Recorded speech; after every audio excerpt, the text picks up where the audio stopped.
সকলোকে স্বাগতম জনাইছো আজি দেওবাৰ প্ৰতিটো দেওবাৰে আপোনালোকৰ বাবে লৈ আহোঁ আপোনালোকৰ প্ৰিয় অনুষ্ঠান ঘৰে ঘৰে বাস্তুশাস্ত্ৰ আৰু আপোনালোকৰ সমস্যাসমূহৰ সমাধান দিব আপোনালোকৰ প্ৰিয় বাস্তুবিদ অৰ্পণ দত্তই আৰু তাৰ আগতে আমি আপোনালোকৰ বাবে কিছু বিশেষ কথা জানিবলগীয়া যিসমূহ প্ৰতিখন ঘৰৰ বাবে প্ৰয়োজনীয় আৰু প্ৰত্যেকজন ব্যক্তিৰ বাবে প্ৰয়োজনীয় সৰু সৰু কথা যিসমূহৰ পৰা আমি ঘৰখন বাস্তুসন্মত কৰি ৰাখিব পাৰোঁ আৰু সৰু সুৰা যিবিলাক ভয় আৰু সংকিত নহয় আমাৰ বাস্তুবিদ অৰ্পণ দত্তই যিখিনি আপোনালোকক সমিধান দিয়ে সেইখিনি ভালকৈ শুনিবচোন তাৰ পৰা আপোনালোকে কি ফল পায় বা নাপায় সেইসমূহ আমালৈ লিখি ৰাখিব আজি আহোঁ আপোনালোকৰ বাস্তুবিদৰ সৈতে আমি কথা পাতিম আপোনালোকৰ জানিবলগীয়া বহুতো কথা আছে চাই থাকিব আপোনালোকৰ প্ৰিয় চেনেল পোহৰ লাইভত নমস্কাৰ অৰ্পণ দা সুপ্ৰভাত জনাইছো হয় অৰ্পণ দা আমাৰ প্ৰতিটো খণ্ডতে যিহেতু আপুনি দৰ্শকসকলৰ বাবে এটা বিশেষ কথা লৈ আহে যিটো আপুনি আপোনাৰ অভিজ্ঞতাৰ ফালৰ পৰা তেওঁলোকক কয় আজি তেওঁলোকৰ বাবে কি ক'ব বা কি জনাব বিচাৰিব আজি মই আপোনালোকক এইটো বুজাবলৈ চেষ্টা কৰিম মই আঁকি থৈছোঁ এঘৰ মানুহে মোক যেতিয়া মাতিছিল তেতিয়া কৈছিল যে আমি এই ঘৰখন নতুন ঘৰলৈ মোক মাতিছিল যে এই ঘৰখন আমি একদম বাস্তুসন্মতকৈ বনাইছিলোঁ এই ঘৰখন সোমোৱাৰ পিছত আমাৰ ব্যৱসায় কৰে ব্যৱসায়ত বহুত বাধা পৰিছে পে'মেণ্ট ব্লক হৈছে পে'মেণ্ট ব্লক মানে বহুত পে'মেণ্ট এনেকুৱা হৈ গ'ল ডাঙৰ সেই ঘৰখনলৈ সোমোৱাৰ পিছত বহুত কাম পাইছিল ডাঙৰ এনেকুৱা কিছুমান পে'মেণ্ট য'ত পাবলৈ বাকী আছে যিকেইটা নাপাওঁ বুলি তেওঁলোকে ধৰি লৈছে আৰু পে'মেণ্টটো আপোনাৰ লাখৰ ঘৰৰ নহয় কোটি ওচৰ আছে তেওঁলোকৰ অৰ্থাৎ ঘৰটো বনোৱাৰ পিছত যেতিয়া সোমাইছিল কাম কৰি ভাল ভাল ডাঙৰ কাম এতিয়াও আহি আছে তেওঁলোকৰ খালি কথাটো হ'ল কি কামত বাধা পৰা নাই কাম আহি আছে পে'মেণ্ট আপোনালোকৰ যাক বাকী দিয়ে তেওঁলোকে পইচা দিয়া নাই বা য'ত বিল পাবলৈ আছে তেওঁলোকে পইচা হোৱা নাই ক'ৰবাত মানুহক ধাৰ দিলে পইচা ঘূৰাই নিদিয়ে পইচা লোকচান হৈছে সেইটো কেলে হ'ব পাৰে মোক কৈছে আমিতো ঘৰখন খুব বাস্তুসন্মতকৈ বনাইছিলোঁ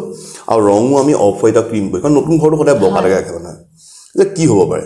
এইটোৱে কৈছোঁ আপোনালোকৰ এখন সৰু কালাৰ বা টাইলছৰ কাৰণে কি হ'ব পাৰে মই সেইটোকে বুজাবলৈ চেষ্টা কৰিম আহক এইটো হ'ল আমাৰ তেওঁ মোক ফোন কৰিছিল যে মই নতুনকৈ ঘৰ বনালোঁ বাস্তুসন্মত কৰি ঘৰ বনাইছিল উত্তৰ পূবত তেওঁলোকৰ ডাঙৰ মন্দিৰ এটা বনালে এইটো ভাল উত্তৰমুখী ঘৰ উত্তৰ ফালেদি সোমাই এনেকৈ সোমাই পেলাই ড্ৰয়িং ৰুম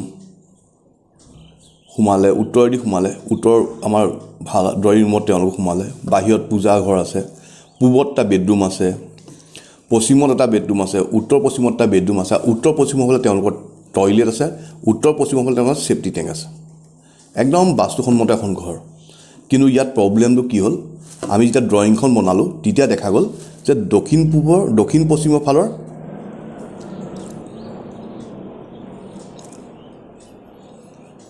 দক্ষিণ পশ্চিমৰ ফালে আমি ৰুম বনোৱা নাই এই ৰুমটো আমাৰ কাট খাই আছে বাস্তুসন্মত হৈছে যেতিয়া আমাৰ এখন দিশ আমি চাওঁ কিছুমান দিশ কাট খাই থাকিলে আমাৰ প্ৰব্লেম হোৱা দেখা যায় তেনেকৈ তেওঁলোকৰ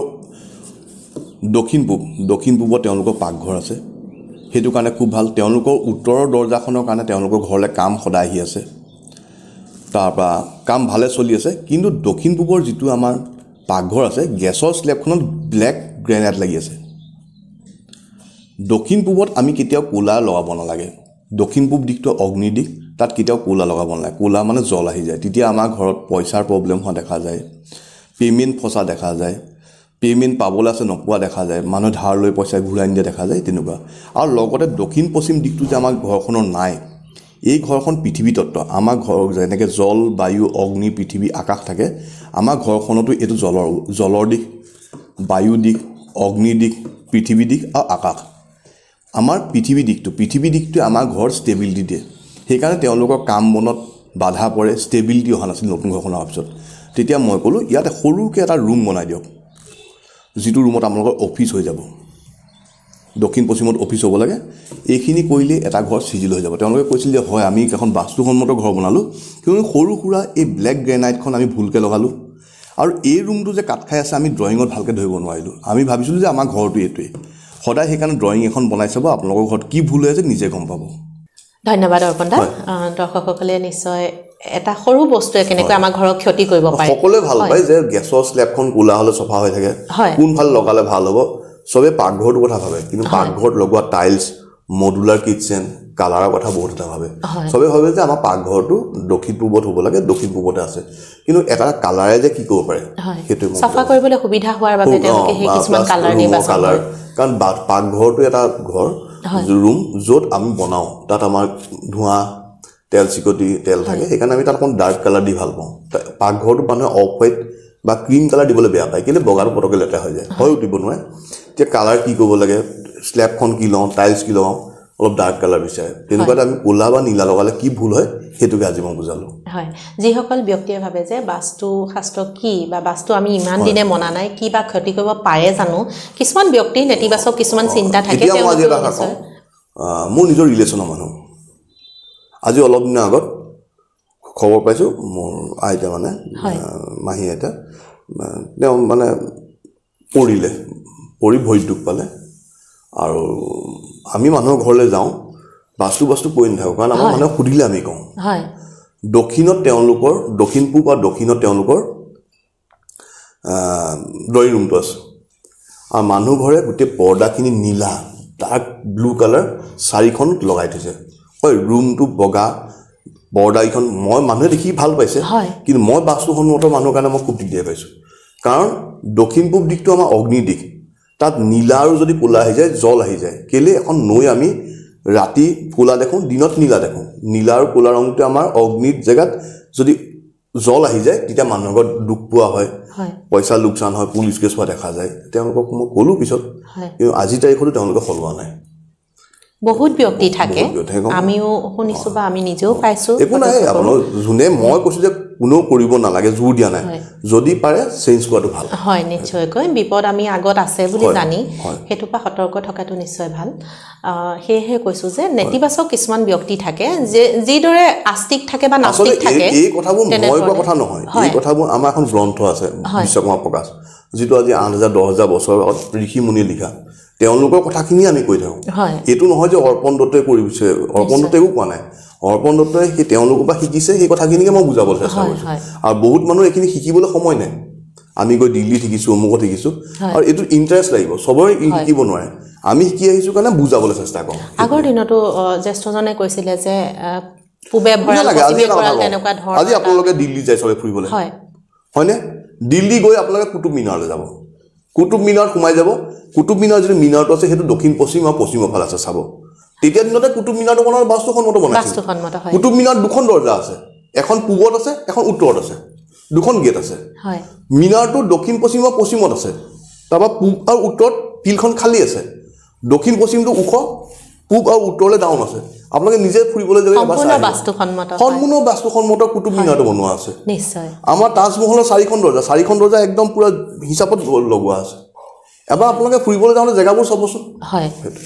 নিশ্চয়কৈ খুব সুন্দৰকৈ বুজাই দিলে অৰ্পণদা যদি আজিৰ পৰা 500 বছৰ 600 বছৰ 1000 বছৰ আগত বাস্তু কিয় মানিছিলে তেন্তে বহুত দিল্লী গৈ থাকে এবাৰ কুটুব মিনাৰটো গৈ চাই আহক মই কোৱা কথাকেইটা চব মিলি আছে হয়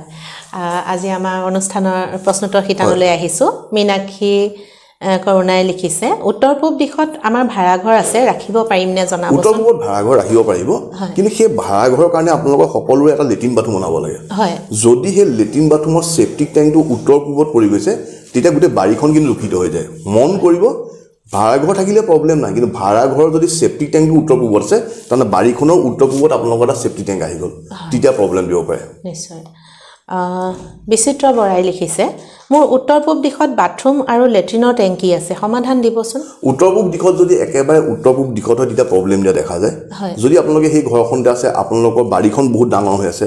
ঘৰটো উত্তৰ পূব দিশত আছে কিন্তু বাৰীখন বহুত আগলৈকে বাঢ়ি আছে তেতিয়া উত্তৰ পূব দিশটো আগত থাকিব প্ৰব্লেম যদি আপোনালোকৰ ঘৰত প্ৰব্লেম দিয়া নাই ইমান চিন্তা নকৰিব যদি প্ৰব্লেম দিছে তেওঁলোকে মন কৰিব যে উত্তৰ পূব দিশতে আপোনালোকৰ হেৰিটো আছে আৰু ভালকৈ বাৰীখনৰ মাজত ভাবি পেলাই চিন্তা কৰি ল'ব যে কোনটো দিশত আপোনালোকৰ আছে নিশ্চয়কৈ দেৱজিৎ বৰবৰুৱাই লিখিছে পশ্চিম সিংহমুখী মাটিৰ সম্পূৰ্ণ খণ্ড এটা আশা কৰিলোঁ আকৌ ক'লোঁ পশ্চিমমুখী লগতে সিংহমুখী মানে আগফাল ডাঙৰ আৰু পিছফালে ঠেক জনাব মই আজি এটা আশা কৰিলোঁ এই উত্তৰটো আপোনালোকক মই এনেকৈ দিব নোৱাৰিম মই যেনেকৈ আঁকি পেলাই বিচাৰোঁ অহা খণ্ডত মই আঁকি পেলাই হয় এটা নতুন শব্দ শুনিলোঁ যে সিংহমুখী মানে এইটো আপোনাৰ ফ্ৰণ্ট সাইডটো বহল পিছফালটো হেৰি তাত মই আপোনালোকক স্কেল বহাই কেনেকৈ আন্দাজ কৰিব লাগিব আপোনালোকক বুজাই দিম অৰ্থাৎ মানে ট্ৰাইংগল নহয় মাটিটো এনেকুৱাই জাষ্ট আগফালটো অলপ বাঢ়ি থাকে হয় দীপাঞ্জলি হাজৰিকাই লিখিছে উত্তৰ দিশৰ গোসাঁই ঘৰত ৰঙা হালধীয়া কাপোৰ আসনত দিব লাগে নে নালাগে জনাবচোন ৰঙা আৰু হালধীয়া কাপোৰ দিব পাৰে কিন্তু বৰ বেছিকৈ দিব নালাগে অলপ অলপ যদি আমি দিব পাৰোঁ একো প্ৰব্লেম নাই কিন্তু উত্তৰ আৰু উত্তৰ পূবৰ যদি আমি আসন পাতোঁ মোৰ নিজৰ ঘৰতে মোৰ উত্তৰ পূবত মোৰ নিজৰ আসনখন আছে আমাক আসনখন ককাদিনীয়ে মই নতুনকৈ ঘৰ বনাওঁতে একেখন আসনে ৰাখিছোঁ মই যিখন চন্দ্ৰতাপ ইউজ কৰিছোঁ সেই চন্দ্ৰতাপখন মই ৰঙা লগোৱা নাই কাৰণ উত্তৰ পূব দিশত আছে তাত মই ব্লু কালাৰ আৰু গোল্ডেন কালাৰ লগাইছোঁ হয় মোৰ ঘৰতে সেইকাৰণে মই আপোনালোকক লগাবলৈ মই ৰেফাৰ কাৰণ মই নিজেই যেতিয়া লগোৱা নাই আপোনালোকক কওঁ যে উত্তৰ পূবত যদি আছে ৰঙাটো এভইড কৰিব লাগে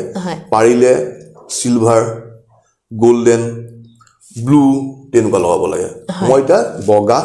স্কাই ব্লু আৰু গোল্ডেন লগাইছোঁ নিশ্চয় আৰু এটা প্ৰশ্ন আছিলে লিখিছে যমুনা দাসে নমস্কাৰ ছাৰ ঘৰৰ খিৰিকীত কঁঠাল গছৰ কাঠ লগাব পাৰিনে জনাবচোন কাঠ শুনক প্ৰথম কথা মই কি কাঠ লগাম মই কেইটা ষ্টেপ কৰিম এইবোৰ ইমান ভাবি নাথাকিব আমি ঘৰটো বনাইছোঁ আমাৰ ষ্টেপ 3টা হ'ব লাগে নে 5টা হ'ব লাগে ঠিক আছে 5টা ষ্টেপ হ'ব লাগে আমি ঘৰখন বনাই দিলোঁ সেই ঘৰখনত আমি আছোঁ 10 বছৰ পিছত আমাৰ ঘৰখন ডাউন হয় ৰাস্তাও হয় আমি আকৌ মাটি পেলাবলৈ আৰম্ভ কৰোঁ তেতিয়া আমাৰ এটা ষ্টেপ চললৈ গুচি যায়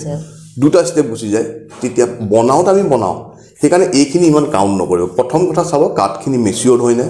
সকলো কাঠ আপোনালোকে লগাব পাৰে কাৰণ যিমান ফ্লেট মানুহে কিনি আছে ঘৰ কিনি আছে কি কাঠ লগাইছে কোনে একো গম নাপায় সেইকাৰণে কাঠ চাটত ইমান চিন্তা কৰি লাভ নাই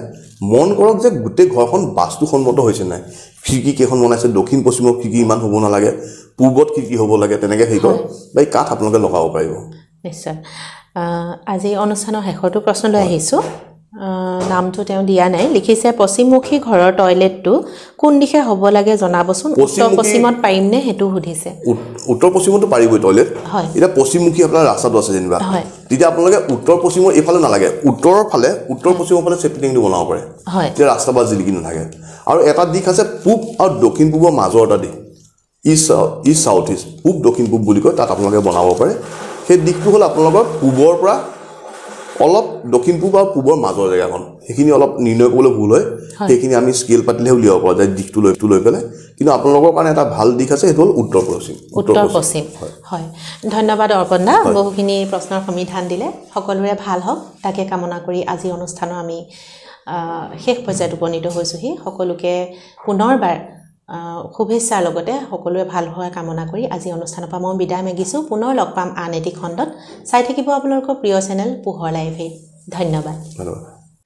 20 বছৰীয়া যোৰহাটবাসীৰ একমাত্ৰ ভৰসা প্ৰতিষ্ঠান ৰিয়া টি ষ্টল হয় যোৰহাট পুৰণি বালিবাট স্থিত বিজি পথত আপোনালোকৰ আপোন আৰু ভৰসাৰ চাহ মিঠাই বিভিন্ন সুস্বাদু সমৃদ্ধ বিপণী Riya tea stall Riya tea ষ্টলৰ দ্বিতীয়খন সংযোজন ৰিয়া টি ষ্টল ৰাইজৰ বাবে মুকলি ইয়াত নানান ধৰণৰ বিস্কুট ব্ৰেড সুস্বাদু পেষ্ট্ৰি কেক চাহ কফিৰ লগতে বাৰ্থডে কেক উপলব্ধ লগতে অৰ্ডাৰ মতে যোগান ধৰা হ'ব তেনেহ'লে পলম নকৰি আহক আপোনালোকৰ প্ৰিয় বিপণী ৰিয়া টি ষ্টললৈ